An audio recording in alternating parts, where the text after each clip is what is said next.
month ago, I defended my master's thesis, so I thought it's finally time to share my experience. 2 years ago, I uploaded this video about how I applied, what documents I needed, and what steps I took, so if you haven't seen it yet, go and check it out. I studied at the University of Barcelona at the Faculty of Geography and History, and my program was Advanced Studies in the History of Art, so let's go.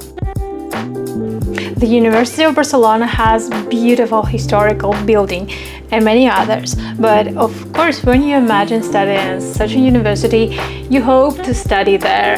However, our faculty was in the Raval district and it was far from the charm, let's say, of the historical building. The classrooms were okay, simple, with chairs and tables, about 60-70 people.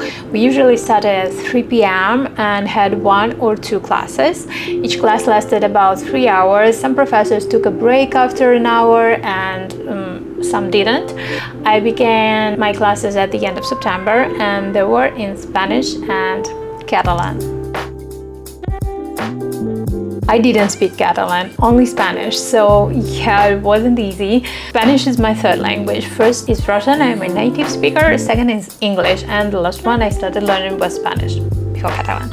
I could understand and speak Spanish well, but everything needs different skills, so speaking Spanish on the street with friends or even at work is one thing, but sitting for 3 hours in a lecture trying not just to understand but to process what they are saying, that's something else. So it wasn't easy, but it was fine, especially compared to Catalan, which I didn't speak at all. When I entered my first class in Catalan, I was honestly terrified. For the first hour, I tried to just get used to the sound, and after a while I started to catch some words, but it was so mentally exhausting. My head was literally exploding at the end of the class. Catalan is a Romance language, like Spanish, French or Portuguese. Some people say that it's nothing like Spanish, others say if you understand Spanish you'll understand Catalan. I think it's very subjective, it depends on each person. Later in the year I started taking Catalan course. It helped a bit, but it also added more stress because it was another subject on top of everything else. Each professor had their own rules for the final paper. One professor kind of decided to teach in Spanish. She said she knew it was already hard for foreign students to understand Spanish, so she didn't want to make it harder in Catalan, and I was so grateful for that. I totally understand that Catalan is the first language here and it's my problem that I don't know it, but I really appreciated her empathy in that moment. Unfortunately, not every professor was like that. I remember once a new student joined us. I think she was from China, and when she introduced herself she spoke in English and the professor looked at her and said kind of harshly, "Why are you speaking English? Don't you speak Spanish?" And her girl said that she was still struggling with it, and the professor replied, "Then what are you doing here?" I was so embarrassed for that professor. First, that's not how you treat people. Like, where is your empathy? Second, if the student was admitted, that means the university accepted her level, so it's not her problem, it's the systems. And third, the professor herself, she was from Argentina, and I think she could understand what it's like to live and study in another country, another culture, and that student was really stressed and trying her best. That moment really disappointed me, but by contrast, in another class, cinematography, the professor always taught in Catalan, but she still allowed that same girl to present her final work in English. I found this very generous. Maybe that girl would never speak Spanish, okay, but because I was treated with empathy, I decided then to take Catalan courses to learn more about the culture, the language, and if I had been treated the same way she was, honestly, my reaction would have been just frustration.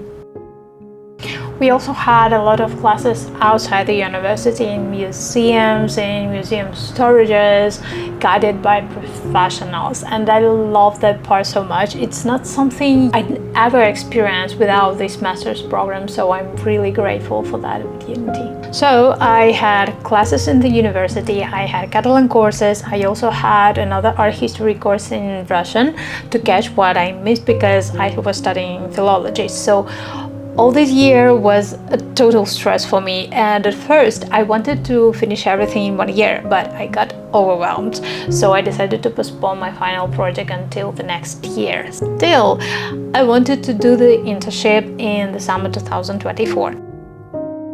And I started looking for galleries, and honestly, if I didn't have friends in this field, it would have been really hard to find something. I spent 2 months in a gallery. I helped with exhibitions, with art performances, and did some paperwork, Excel work, so I had this opportunity to feel myself like Charlotte York. That was amazing. That was an amazing experience, and I also worked with the nicest people.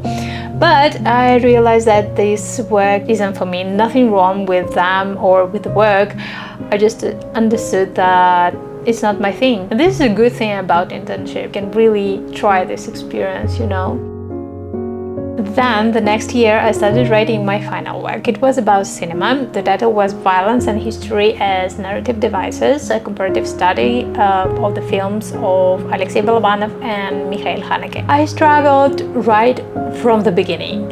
Even though I considered myself a movie enthusiast, I had zero knowledge of film theory, like zero. I didn't even know where to start. Since I hadn't studied in Spain before, I had no idea, like no experience writing academic papers here, only in Russia many years ago. And my background is philology, not arts. So for months, I was trying to understand the structure, the theoretical base I needed, and so many times I thought, this is impossible. I'll never finish it. I truly believed it. But thanks to my friends' support, I finally did it. It became the most important academic work in my life so far, and I'm really proud of it. I was even happier to receive such kind and thoughtful feedback from professors I deeply admire. To defend it, I had to choose the tribunal myself, basically invite the professor to evaluate my work, and I chose 2 professors I truly respect, not only professionally, but also personally, so everything went perfect.